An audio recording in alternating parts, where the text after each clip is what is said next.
ರಾತ್ರಿ ಹಗಲು 3 ದಿನಗಳ ಕಾಲ ನಿದ್ದೆ ಹೋಗ್ಬಾರ್ದು. ದೀಕ್ಷೆ ಒಂದು ವೇಳೆ ಭಗ್ನ ಆಯ್ತು ಅಂದ್ರೆ ಇನ್ಯಾವತ್ತೂ ಆ ನಿಧಿ ವಿಷಯಕ್ಕೆ ನೀವು ಹೋಗಕ್ಕಾಗಲ್ಲ.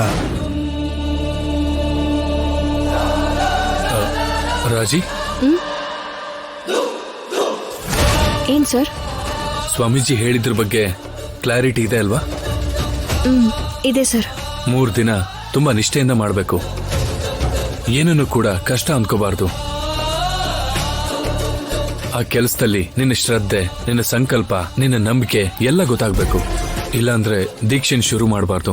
ಸರ್, ಆ ದೇವ್ರು ನನಗೆ ಇದರಲ್ಲಿ ಕೆಲಸ ಸಿಗೋ ಹಾಗೆ ಮಾಡಿರೋದು ದೇವಾಲಯನ ಕಾಪಾಡೋದಕ್ಕೆ. ಅದು ನನ್ನ ಜವಾಬ್ದಾರಿ ಸರ್. ಬಹುಶಃ ದೇವ್ರು ನನ್ನ ಅದಕ್ಕೆ ಉಳಿಸ್ಕೊಂಡಿದ್ದಾನೆ ಅನ್ಸುತ್ತೆ. ಆ ದೇವ್ರ ನಂಬಿಕೆನ ನಾನು ಉಳಿಸ್ಕೋಬೇಕಲ್ವಾ ಸರ್? ಆದ್ರೂ ಕಡೆ ಪಕ್ಷ ದೀಕ್ಷೆನ 3 ದಿನ ಆದ್ರೂ ಮಾಡದೆ ಹೋದ್ರೆ ಅದೆಷ್ಟು ಸರಿ ಸರ್? ಆ ದೇವಸ್ಥಾನದಲ್ಲಿರೋ ನಿಧಿಗೋಸ್ಕರ ಆ ವಾಸುದೇವು ದೇವಸ್ಥಾನನ ಸುಮಾರು ವರ್ಷಗಳು ಬೇರೆ ಮುಚ್ಚಿದ್ದ. ಈಗ ಆ ದೇವಸ್ಥಾನದಲ್ಲಿ ನಿತ್ಯ ಪೂಜೆ, ಅಭಿಷೇಕ ನಡಿಬೇಕು. ಅದಕ್ಕೆ ಈ ದೀಕ್ಷೆನ ಮಾಡಬೇಕು ಅಂತ ನಾನು ಮನಸ್ಫೂರ್ತಿಯಾಗಿ ನಿರ್ಧಾರ ಮಾಡಿರೋದು. ಹಾಕಿ ಆಡಿದಾಗ ನೀನ್ ಎಷ್ಟು ಎಫರ್ಟ್ ಹಾಕಿದ್ದೆ ಅಂತ, ಎಷ್ಟು ಸೀರಿಯಸ್ ಆಗಿ ಹ್ಯಾಂಡಲ್ ಮಾಡಿದೆ ಅಂತ ಗೊತ್ತು.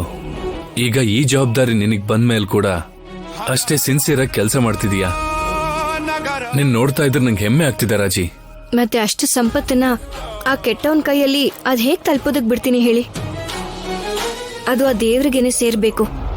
ಅದು ಪ್ರಭುತ್ವಕ್ಕೆನೆ ಸ್ವಂತ ಆಗ್ಬೇಕು. ಈ ಗುಡಿನ ಕಾಪಾಡ್ತೀಯ, ಓಕೆ. ಅವ್ರು ನಾಳೆ ಇನ್ನೊಂದು ಗುಡಿಲಿ ಇದೇ ಪ್ರಯತ್ನ ಮಾಡಿದ್ರೆ? ಅವ್ರು ಯಾವ್ದೇ ದೇವಸ್ಥಾನಕ್ ಹೋದ್ರು ದೇವಸ್ಥಾನದ ಸ್ವತ್ತನ್ನ ದೋಚ್ಬೇಕು ಅಂತ ಎಷ್ಟೇ ಪ್ರಯತ್ನ ಪಟ್ರು ಅವ್ರಗಳ ಹಿಂದೆ ನಾನು ಇದ್ದೇ ಇರ್ತೀನಿ ಸರ್. ನನ್ನ ಜವಾಬ್ದಾರಿನ ನಾನು ನಿಭಾಯಿಸ್ತೀನಿ ಸರ್. ಶಬಾಷ್ ರಾಜಿ. ನಿನಗೆ ಏನೇ ತೊಂದರೆ ಆದ್ರೂ ಕೂಡ ನನ್ ಮನ್ಸು ಒಪ್ಪೋದಿಲ್ಲ. ಹಾಗಿದ್ದಾಗ ನೀನ್ 3 ದಿನ ಉಪವಾಸ ಇದ್ರೆ ನನಗ್ ತಡ್ಕೊಳಕ್ಕಾಗುತ್ತೋ ಇಲ್ವೋ ಗೊತ್ತಿಲ್ಲ. ದೇವ್ರಿಗೋಸ್ಕರನೇ ಅಲ್ವಾ? ಅಷ್ಟಕ್ಕೂ ಅವಾಗವಾಗ ಹೀಗೆ ಉಪವಾಸ ಮಾಡೋದು ಆರೋಗ್ಯಕ್ಕೆ ಒಳ್ಳೇದು.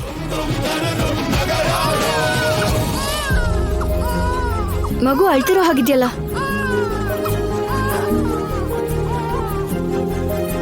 ಅಯ್ಯೋ, ಏನಾಯ್ತು ಕಂದ? ಹಸ್ವಾಗ್ತಿದ್ಯಾ? ಅಶ್ಮಿತಾ,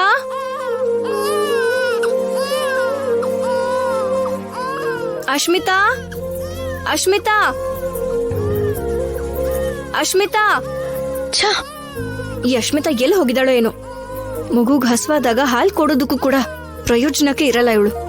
ಸರ್, ಕಿಚನ್ ಅಲ್ಲಿ ಹಾಲಿರತ್ತೆ, ಫೀಡಿಂಗ್ ಬಾಟ್ಲಲ್ಲಿ ಹಾಕೊಂಡು ತಗೊಂಡ್ ಬನ್ನಿ.